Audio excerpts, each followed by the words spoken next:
les tests, mais à l'époque, qui va te recommander? Relevant sont ces personnes qui vont prélever les index. Mais mes amis sont directeurs aujourd'hui. Les gens qui ont commencé avec moi en 84 sont directeurs, d'autres sont même dans l'administration, ainsi de suite. Mais quand Dieu vous empêche parfois d'aller dans une voie, n'insistez pas, laissez parce que Dieu vous a réservé autre chose. Kimbangu rentre en Kamba et s'intéresse à devenir catéchiste et puis il le devient effectivement. C'est pendant ce temps qu'il commence à avoir le Dieu, il commence à voir Jésus, qui lui parle, qui lui dit, et puis qui s'incarne finalement en lui. Je parle en tant que Congolais. Donc finalement Jésus s'incarne en lui et il commence par ce miracle-là, ce premier miracle, une femme qui était très malade dans un village voisin, Kimbangu est parti, il a guéri cette femme. C'était le 6 avril 1921. Alors on démarre maintenant un mouvement qui s'appelle le Kimbanguisme, ça démarre en ce moment-là. Les historiens situent le début de son activité en ce moment-là. Et l'église catholique, l'église kimbanguiste a reconnu cela et l'État congolais le fait aussi bien davantage aujourd'hui. Alors, Kimbangu qui démarre avec des miracles, il en a fait autant et sa renommée augmente et les gens, les Congolais venus d'Angola, principalement la population Congo, s'agglutinent, convergent vers Nkamba. Alors ça pousse le blanc qui est quand même le responsable du numéro 1 du district qui vient de Mbanza-Ngungu, qui débarque avec des militaires pour l'arrêter. Kimbangu, premier réflexe, c'est comme Jésus. Mon Dieu, pourquoi vous m'abandonnez? Tout l'amour siyaza. Et puis après, il vient lui-même. Il vient se présenter. Mais au fait, la question maintenant, qu'est-ce qui dérangeait les blancs? Que ce soit d'abord un noir qui commence à parler de Jésus et qui fasse des miracles sans que ça passe par eux, il sort d'où ce type, on doit le maîtriser. Et l'ordre est venu de la Belgique, s'il vous plaît. De la Belgique. Parce qu'à l'époque,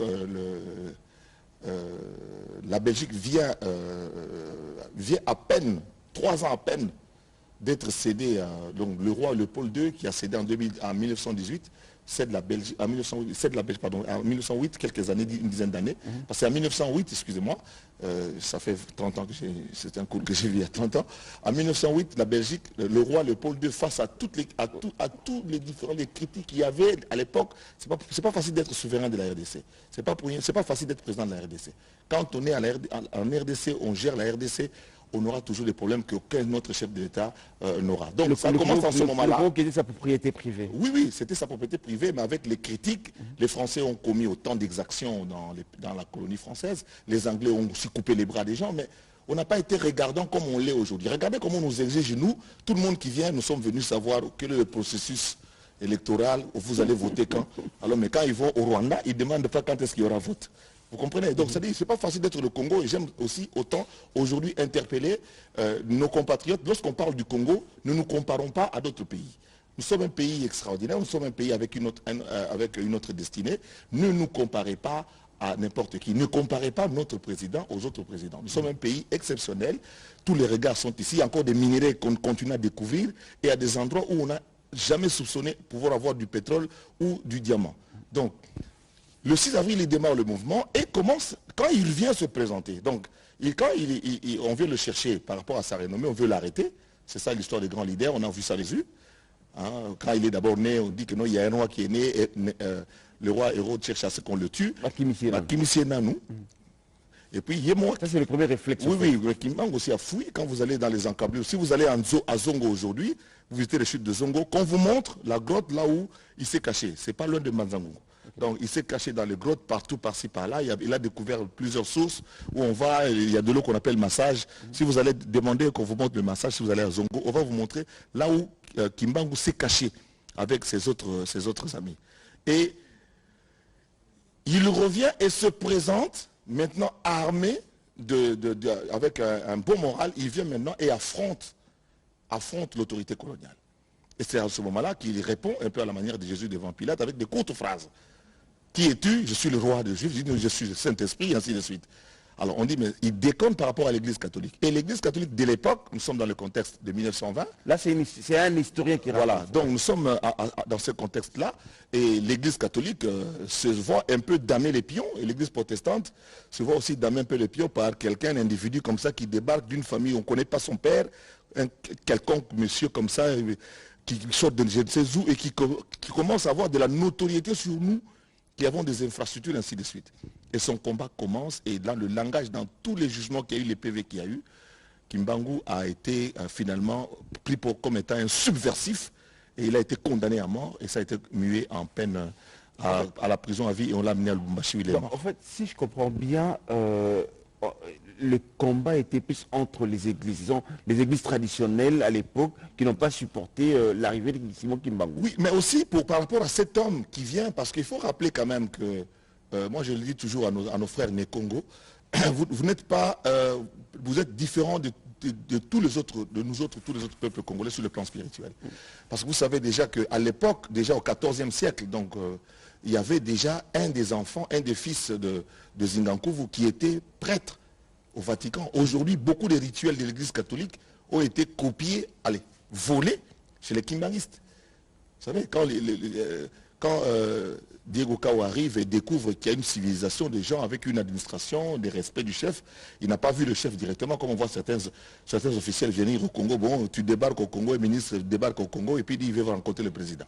Non, ailleurs, ça ne se fait pas. Je suis content quand le président refuse de rencontrer certaines personnes. Parce que nos ministres, quand ils vont en Europe, ne rencontrent pas les présidents de ces pays-là. Donc, il y a dans cette réciprocité-là, qui existait à l'époque. Donc, déjà à l'époque, vous, les Né-Congo, vous avez un rôle, une destinée, comment dirais-je, un rôle prophétique à jouer dans ce pays. Donc, sur le plan spirituel, il s'est passé énormément de choses au Congo central, au niveau de la maîtrise de l'espace, de l'air et de l'esprit. Donc, les Né-Congo, il y a même un qui a, vous savez, à l'époque, il y a eu un roi Né-Congo qui est décédé, et puis on a vu son épée, peut-être en cuivre, aller dans le ciel. Et c'est pour ça que quand le roi Baudouin est venu avec une épée, vous connaissez l'histoire, on lui a volé son épée, et cette épée n'a jamais été retrouvée. Mais quelque part ici, peut-être qu'en ce jour ici, certainement un kimbanguiste doit l'avoir pris pour des raisons spirituelles. Donc, la révolution de Kimbangu, l'opposition, il vient avec un discours qui casse les codes, qui dérange ce qui existe, l'ordre établi, la tranquillité, la paix. Il faut le mettre hors d'état de nuire. Il faut alors maintenant, plusieurs années après, aujourd'hui, on déclare 6 avril, journée de reconnaissance du combat de Simon Kimbangu et la conscience africaine. Et que ça va de pair. Vous savez, dans tous les pays du monde, lorsque le pays s'est retrouvé, j'ai regardé, j'étais en Europe quand il y a eu des problèmes de terrorisme aux États-Unis, le peuple s'est réuni autour des repères, autour de ses leaders, autour de ceux qui ont exercé une certaine influence dans la vie. Nous devons avoir des repères. Quels sont les repères congolais aujourd'hui? Ça remonte peut-être plus loin. Nos héros, des gens qui ont résisté, moi je sais par exemple, moi j'ai eu un de mes ancêtres qui a résisté parce qu'on a exigé que telle famille, la famille Ouishia, vous devez donner par rapport à 2 tonnes d'arachides. Cette année-là, il y a eu moins de 2 tonnes et mon ancêtre là a dit je ne peux pas donner parce que c'est insuffisant pour ma propre famille. Il a été tué. C'est pour ça que si vous me voyez manger des cacahuètes à tout bout de champ, parce qu'il y a un de mes aïeuls qui est mort à cause des cacahuètes. Donc, nous devons nous mettre autour de nos repères. Quel a été son combat? Quel a été son discours? Kimbangu n'a pas eu peur pour ses droits. Kimbangu n'a pas eu peur pour son pays. Kimbangu n'a pas eu peur pour défendre son peuple. Et surtout, Kimbangu n'a pas eu peur pour annoncer la bonne nouvelle qu'il avait reçue. Quand il dit au tribunal, vous voyez un juge blanc qui est assis, il dit, monsieur, les noirs, c'est un noir qui va s'asseoir là à votre place. Et quelques années après, on l'a vu. Aujourd'hui, les choses se renversent. Regarde comment est-ce que le monde aujourd'hui est en train d'être changé, comment est-ce que l'Afrique devient l'appât des chefs d'État qui ne se sont jamais déplacés. Vous avez le chef d'État de Russie qui vient en Afrique, le chef d'État chinois qui vient en Afrique. Combien de chefs d'État ne viennent pas, les chefs de gouvernement qui viennent aujourd'hui en Afrique pour parler? On nous envoie à Camara aujourd'hui parce que bon, on a la même peau, ils peuvent venir nous parler, nous convaincre, parce que nous avons les mêmes origines raciales. Donc aujourd'hui, l'Afrique est en train de jouer son rôle. Donc la prophétie de Simon Kimbangu tombe à point nommé. Quand on regarde la configuration du monde aujourd'hui, comment les choses, l'actualité internationale évolue aujourd'hui, on sent véritablement que ce monsieur, 100 ans après, est un vrai prophète. Ce qu'il a dit est réellement en train de s'accomplir et chaque jour, nous en lisons les termes. Il faut que les Congolais sachent, que les Africains sachent, que Autant on parle de Lumumba, de Mzee Laurent Désiré Kabila, de Mobutu, de Etienne Tshisekedi, et à côté de Kim Pavita, qui se sont aussi, déjà à l'époque, avant Kimbangu, parce que il y a ils appellent ça légende, mais ce sont des réalités. Le jour où on brûle Kim Pavita, parce qu'il avait un bébé, et on ne voyait pas qui allait prendre le bébé en charge, elle a été brûlée avec son bébé. Elle a été brûlée avec son bébé. Et la population qui observait a vu une colombe sortir de la tête du bébé. Et le jour, le témoignage concorde en disant que le jour où Simon Kimbangu commence son travail, on voit une colombe entrer dans sa tête. Donc, tout ça, ce sont des choses spirituelles que beaucoup de gens ont vues à l'époque et qui sont aujourd'hui palpées par la grandeur et le développement, l'épanouissement de cette église aujourd'hui dans le monde. Ils sont partout dans le monde en ce moment-ci. Donc, Congolais, sachez que nous sommes aujourd'hui restés à la maison. Il n'y a pas d'école, il n'y a pas de travail, parce qu'il y a un de nous, un digne fils, qui n'est pas pris aujourd'hui comme kimbanguiste. L'ordonnance est très claire. L'ordonnance ne parle pas du kimbanguisme. L'ordonnance parle du combat de l'individu. De l'époque, affaibli, sans moyens, sans défense. Il était dans un contexte où il n'avait aucune force, aucune puissance. Mais ce qui était en lui était plus fort que l'institution qui était établie à l'époque. Et Simon Kimbangu s'est opposé clairement à la souffrance du peuple congolais, à la liberté. Il s'est opposé au manque de liberté, qu'on ne voulait pas que les Congolais aussi puissent avoir quelqu'un qui parle, qui donne un autre langage que le langage connu, courant, qui vient de Bruxelles. Et aujourd'hui, nous devons savoir que nous-mêmes, tels que nous sommes là, pour nos vies, pour notre pays, nous devons avoir des grandes visions. On vous nomme ministre, on vous nomme DG, directeur, ayez une grande vision. Ne voyez pas que tourne en coquille. Ça, la date d'aujourd'hui ne rencontre pas la préoccupation de Simon Kimbangu. Donc la lecture qu'il faut faire aujourd'hui, c'est de dire que quand on vous donne une responsabilité aujourd'hui, votre signature est sacrée. Aujourd'hui, toutes les maisons de l'État n'appartiennent plus à l'État à cause des signatures.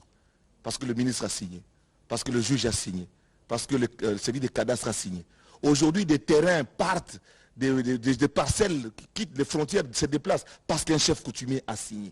Faites attention. Kimbangu est venu pour... Aujourd'hui, nous sommes à la maison, c'est pour la dignité. Gardons notre tête haute pour qu'on puisse parler de nous, même après notre mort. Allez, on va revenir tout à l'heure quand tu parlais de terrain, de maison, ça m'est venu à l'esprit comme ça. J'ai passé devant l'Athénée de la Gombe où nous avons joué sur ces terrains, on a nagé à la piscine de l'Athénée de la Gombe. J'ai organisé plusieurs colonies de vacances là-bas. Mais aujourd'hui, j'ai vu les murs sont en train de monter. Je me pose toujours des questions. C'est quoi? Mais bon, il y a eu une signature. Ouais. Quelqu'un a signé pour autoriser. Et c'est la journée d'aujourd'hui, sentez-vous honteux. Et je me demande à vos enfants de vous regarder vos enfants et votre femme dans vos yeux, dans les yeux, et dire que c'est moi qui ai vendu l'espace de l'Athénée de la Gombe. C'est moi qui ai accepté de... Vous n'avez pas joué comme Simon Kimbangu qui a dit non. Il fallait dire non. Parce que souvent, oh non, mon konzalobi, topé sabango, mon konzalobi, to salaboy, mon konzalobi, to salaboy. Yo, nous to signé. Papa Simon Kimbangu a boyaki, ko signé. Allez, on revient le 6 avril au centre d'accueil kimbanguiste. L'ambiance au centre d'accueil et quelques réactions des kimbanguistes. Nos reporters sont allés voir comment les kimbanguistes sont en train de fêter les 6 avril. On regarde ces images. Depuis la nuit des temps, la tenue vestimentaire vert et blanc qui couvre les fidèles de l'église kimbanguiste a été toujours au centre de polémiques. La couleur verte au niveau de l'église kimbanguiste signifie seulement l'espoir, l'espérance que nous devons avoir envers notre Dieu. Et la couleur blanche, nous devons purifier nos cœurs. Donc le cœur doit être pur. Rester pieds nus pendant les heures du culte sur les sites, c'est une tradition observée par les fidèles kimbanguistes. En voici l'explication. D'une manière symbolique, nous enlevons les souliers. Mais ce ne sont pas seulement les souliers, c'est enlever les péchés. Et quand nous enlevons les souliers, nous devons nous humilier devant le Seigneur pour dire que nous ne représentons rien. Couvrir la tête pour les femmes kimbanguistes, c'est une manifestation de respect envers son Dieu. La femme ne peut pas être en contact avec le Seigneur si la tête n'est pas couverte. Ça, c'est biblique. Donc, à chaque instant, la maman kimbangiste doit voiler sa tête pour être en communion avec notre Seigneur Jésus-Christ. Les défilés durant le déroulement du culte, une pratique qui accompagne les cultes kimbanguistes, occupe une place de choix. Mais il y a un moment où nous devons maintenant glorifier le Seigneur en jouant la fanfare, en chantant. Et le défilé, c'est un moment aussi que les kimbanguistes se retrouvent. Nous avons notre manière de faire un mouvement que nous appelons le défilé. Et pendant ce défilé-là, Seigneur aussi opère de miracles. Vous pouvez être malade, mais en défilant, Dieu voit que vous êtes content et que votre cœur est vraiment pur, il vous enlève cette maladie. C'est pendant le défilé. C'est jeudi 6 avril 2023, les fidèles kimbanguistes célébreront la grande fête qui marque le début du ministère du prophète Papa Simon Kimbangu. Sorry. Alors, ça c'est pratiquement les kimbanguistes. Hein, les femmes sont découvertes, le couleur. Mais moi j'allais mettre, en fait je pensais qu'on aurait comme les télévisions modernes, je ne savais pas que le décor était naturel, j'allais mettre aujourd'hui parce que j'ai une tenue kimbanguiste que j'ai achetée à l'époque. Hein. Ouais, j'ai une tenue kimbanguiste avec le visage de Maman Mouilou, de Papa Simon Kimbangu. J'allais mettre ça aujourd'hui, mais je me suis dit, bon, peut-être pour éviter les couleurs, je suis de la télévision. Alors, malheureusement, je n'ai pas envie de dire une note triste, mais une note pas bien. Aujourd'hui, les kimbanguistes, c'est deux ailes, en fait. Le 6 avril 2021, lorsque je suivis le président de la République en Kamba annoncer, encore une fois, le président ne peut que faire des annonces. Ce que les gens appellent promesses sont des annonces. Le chef de l'État peut annoncer officiellement. Tous les pays du monde, les chefs d'État font des annonces. Chez nous, comme on a le regard tourné vers le bas, on prend tout comme étant des promesses. Ce sont des annonces. Ah, les gens sont pleins. 2021, ça fait Mais oui, mais on a attendu 2 ans pour... Mais oui, mais ce n'était pas une question prioritaire. Il a fait une demande en tant que... En fait, l'institution président de la République demande à l'institution Parlement de pouvoir étudier les modalités. Et ils ont bien étudié. Ils n'ont pas voulu restreindre cela, simplement pour le combat de kimbanguistes, pour que ça reste une fête des kimbanguistes. Maintenant, c'est une fête nationale et africaine. C'est-à-dire qu'il y a comme ça des gens aussi en Afrique de l'Ouest, en Afrique du Sud, en Afrique australe, dans le Maghreb, qui ont agi de la même manière, en Algérie par exemple, qui ont agi de la même manière que Simon Kimbangu. Donc il rejoint ce panel-là, ce panthéon-là d'Africains qui ont résisté, qui ont dit non, alors qu'ils n'avaient aucune autre possibilité, qu'ils n'avaient pas d'alternance. Il a dit non en ce moment-là. Donc c'est pour ça que nous avons insisté ici pour dire que non à la signature, il y a Bisigna Signa. Non à la signature, il y a Kobanganzala. Donc il faut qu'on a signé pour l'occasion. Parce que moi quand je vois, je le dis à la télé, j'ai vu des gens fêter. On vous nomme ministre, vous fêtez. Donc vous fêtez quoi? Tour Nabiso. Il y a Koyiba, il y a Kolia. IGF. Bazo fêtez ni. Donc, on a dit non, c'est pour casser un peu... Oui, mais il a cassé, effectivement, aujourd'hui, le monde lui donne raison et on parle de lui. Aujourd'hui, on reconnaît le courage de Simon Kimbangu, en fait. Son courage, qui est résumé dans le mot combat, il y a le courage, l'abnégation, il a été... La manière dont on l'a conduit, on va doubler patte, hein. On l'a tabassé, on l'a cogné la tête au mur, quand on le jette dans le wagon qui l'amène... à Kinshasa pour qu'il ait... Mais il est jeté comme un sac de manioc ou n'importe comment. Kimbangu a été blessé.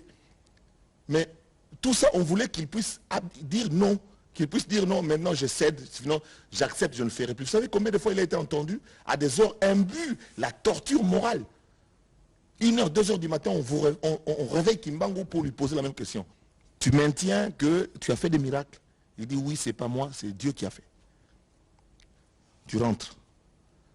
Il reste sans voir le soleil. Et les 2 images qui circulent sur Internet, je ne sais pas, il faut que nous puissions aussi, nos scientifiques, nos historiens, nos anthropologues, puissent remonter pour qu'on nous donne la forme de Kimbangu. Vous avez vu aujourd'hui l'ancêtre des Anglais a été retrouvé, c'est un noir. Ouais. Donc parce qu'on a retrouvé quelque part des squelettes qui durent de plus de 10 000 ans.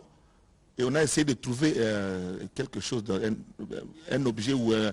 Comme boucle d'oreille ou autre. Oui, dans l'oreille. Et puis on a essayé de dater ça et de donner la forme de la personne qu'on a retrouvée. C'était un noir.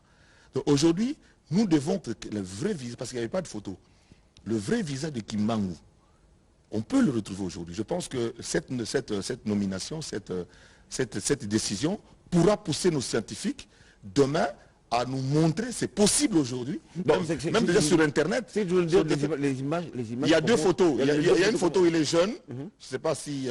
on va trouver, je crois. Il y a une photo où il est jeune, et puis la photo traditionnelle où on le voit avec un pagne autour de... Voilà, ça c'est la photo. Comme historien, il y a une autre photo. Il y a une autre photo avant, où il est plus jeune, il a encore la vingtaine. Je crois qu'on l'a arrêté quand il commence. Il a 30 ans à peu près. Quand la première photo qui existe, c'est une photo, peut-être je peux vous l'envoyer. C'est la seule photo que vous pouvez voir sur Wikipédia par exemple, qui est publiée. C'est la seule photo qui montre qu'il manque. On sent la métamorphose. Quand j'ai regardé les photos ce matin, vers 4 h du matin, j'ai dit mais qu'est-ce qui s'est passé? Effectivement, le monsieur a subi des tortures. On l'a fait manger des choses qu'il a peut-être mangé parce qu'il ne pouvait pas tenir. On l'a fait peut-être boire de l'urine ou autre chose. Donc c'est normal que son corps puisse se transformer. De la façon dont il était au début, quand la première photo, là où il est la vingtaine, la trentaine, et jusque, parce que comme Nelson Mandela. Donc, et il est mort en prison. Il est mort en prison. Et donc, je crois que cette photo que nous avons, voilà, c'est la photo. Voilà, la photo. Ce sont les deux photos qui circulent sur Internet, de Papa Simon Kimbangu. Vous voyez comment, quand il est jeune, on sent qu'il est jeune, il est fort, le muscle, mais j'ai quand même beaucoup de doutes sur l'authenticité de cette photo, mais aujourd'hui, comme on a les restes de Papa Simon, il y a moyen de pouvoir, à partir de ces os, qui sont aujourd'hui à Nkamba, pouvoir... Ça demande un grand travail. Non, aujourd'hui c'est facile. Aujourd'hui c'est plus facile. La RDC, c'est peut-être le responsable du musée ou la République peut demander au musée de Tervuren, ou même aux Japonais, ou aux Français, ou aux Anglais qui l'ont fait, de pouvoir mener des études pour savoir exactement Kimbangu. Nous voulons le voir. Nous voulons quand même avoir plus ou moins l'image de cet individu qui a été un héros vivant, qui s'est opposé à un moment où, en fait, la Deuxième Guerre mondiale vient de terminer. Donc, c'est qui ce Congolais, c'est qui ce monsieur, ce nègre, cet individu, cet indigène qui réunit autant de monde sans que nous ayons le contrôle. C'est qui ce monsieur qui tient un discours pareil, qui dit au chef de district que demain, donc les blancs seront le noir. Il répète plusieurs fois, c'est qui ce monsieur? Nous sommes en 1921, s'il vous plaît. 1921, vous voyez ça d'ici? Donc, dans le contexte de l'époque, c'est la mort. Et beaucoup de gens dans l'entourage de Simon Kimbangu, ceux qui l'ont suivi, sont décédés. Et l'histoire retient qu'aujourd'hui, qu'il n'était pas seul, il y a eu des Congolais qui sont morts. Combien sommes-nous aujourd'hui à mourir pour le pays? Combien sommes-nous aujourd'hui à mourir pour sauver une tranche de partie? Je salue beaucoup le jeune homme qui est mort pour l'hôpital ici à côté, l'hôpital Vidjana, qui n'était pas sa parcelle, mais comme il était médecin directeur, il a dit non, on ne peut pas brader, on ne peut pas spolier le terrain qui est en face. Même si vous avez des autorisations venant du président de la République, vous n'aurez pas le terrain et on l'a tué. Voilà quelqu'un d'autre qu'un autre Simon Kimbangu, pour moi. Tous ces gens qui meurent aujourd'hui au front, ces militaires qui acceptent, malgré tout ce que nous voyons, mais aussi, ne pas être comme Kimbangu, c'est de diffuser des informations, je reste dans le contexte, qui sont fausses. Nos adversaires, nos détracteurs, nos ennemis, nos agresseurs sont très forts sur les réseaux sociaux. Et nous produisons les images qu'on nous envoie. J'ai vu une image, je dis voilà, l'M23 sort de Boudagan avec toutes les armes. Quand on regarde, c'est une image dans le pays et c'est même les FARDC. Et qui diffuse un professeur d'université qui est tout le temps, que j'ai vu hier, il était en train de signer, comment vous appelez ça? Bon, c'est pas ça. J'ai dit toujours, nous sommes, parlant justement une parenthèse qu'on va ouvrir très vite, on va la refermer. En fait, c'est nous qui faisons la promotion de nos adversaires en fait. Regardez, combien de Congolais partagent les images de ceux-là qui nous agressent? Oui, des tueries. Ils savent que nous allons partager. Nous sommes 100 millions. Les Rwandais ne dépassent même pas les Rwandais, nos frères Rwandais là, mais même pas tous les populations. Le petit sérail là qui est organisé, bien payé là. Ils ne sont même pas 1000. Mais ils savent que dans les 100 millions en face, il y aura 40 millions qui vont diffuser, qui vont partager. Il y a très vite, on va faire ça. Non, mais nous restons dans le contexte du combat. C'est la résistance pour ne pas diffuser des informations qui allaient à l'époque à l'encontre du peuple congolais, à l'encontre de l'intérêt de Nkamba et de l'homme noir. Je dire, c'est mon petit neveu, hein, il a, je crois, 12 ou 13 ans qui me faisait rire. Il dit, regarde, on a vu ces présidents voisins qui nous agressent en train de jouer au foot. Cette photo en culotte, c'est tout le Congolais qui ont partagé la photo. Mais pourquoi? Donc ça veut dire que c'est nous-mêmes qui faisons sa promotion, pensons qu'il est très fort. Pensons à Simon Kimbangu aujourd'hui, parce qu'à partir du 6 avril, il ne parlait que de ce que lui faisait et du message. Il n'avait pas honte de crier haut et sa renommée a émonté. Nous serons aujourd'hui un président qui se comporte comme tel, comme Simon Kimbangu, qui dit non quand il faut dire. On a vu là, ce qui s'est passé ici avec le président français. Je crois que ça a été applaudi dans le monde entier, sauf par certains Congolais. Donc ça veut dire que nous comprenons, nous sommes 100 millions, on va faire l'unanimité. Donc, mais maintenant, il y a un certain moment, toi et moi on a été aux États-Unis par exemple, dans certains pays, on a vu, quand il s'agit de la nation, non, quand vous touchez au drapeau américain, non, mais tous ces gens-là ont pris ça où? Chez nous. J'ai envie de te raconter l'histoire. Ils ont appris ça chez nous. En fait, Zachary, tu me rappelles une histoire, ça se passe au Ghana. Je vais à une conférence, j'ai envie de dire ça en lingala, mais une conférence sur la traite de noirs en Afrique, lorsqu'on exportait des noirs pour les États-Unis et tout. C'était de jeunes, où il y avait une délégation de jeunes Américains qui sont arrivés. Et le jour, c'était la journée, parce que chaque pays avait une journée. Le jour, c'était la journée des États-Unis, quand on a chanté l'hymne national des États-Unis. Oui, comme il s'habille sur...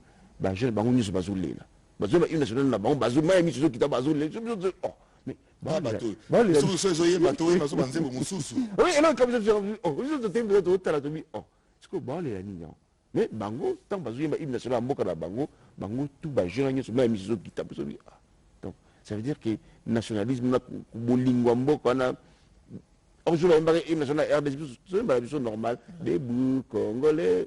Mais il faudrait hymne national. Alors la question que je voulais te poser, comme historien, Simon Kimbangu a eu son combat, il s'est battu, il est resté fort. Les Kimbanguistes, les enfants ont continué le Kimbanguisme, mais à un moment aujourd'hui, les Kimbanguistes, c'est pratiquement deux mouvements différents. On a les centres d'accueil d'un côté, on a Mongo de l'autre côté, et que ça n'a pas fragilisé les Kimbanguistes. Non, parce que la doctrine de base est restée la même.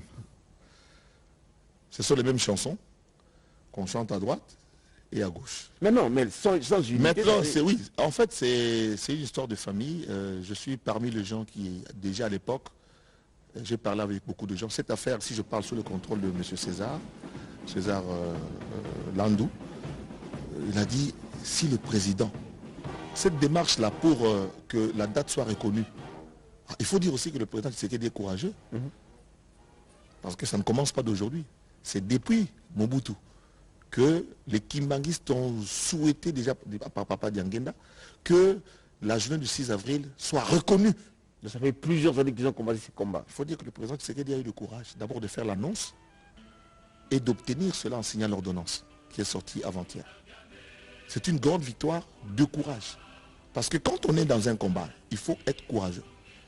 Le courage, c'est quelque chose d'extraordinaire. C'est lorsque vous vous lancez dans, vous voyez, comme on dit, les gens qui se lancent dans la Méditerranée, ils ont payé, mais il y a beaucoup de gens il a payé pour traverser la Méditerranée, mais quand il voit la vague venir, il voit le bateau, il dit non, je ne pars pas. En quoi il est courageux? Il a annoncé. Oui, mais non, il a signé, il a dit, c'est la date, je désigne la date, et puis c'est tout, et puis ça passe. Et voilà, donc il faut avoir le courage politique de le faire. Mais alors, pourquoi ça fait, tu dis, ça a commencé depuis Diangenda, qui s'est battu pour que le 6 avril devienne férié, mais pourquoi tout ce temps, ça n'a jamais eu? Le temps de Dieu est arrivé. Le temps de Dieu est arrivé, c'est ça un peu l'explication aussi. Il faut voir aussi le contexte actuellement, le contexte international.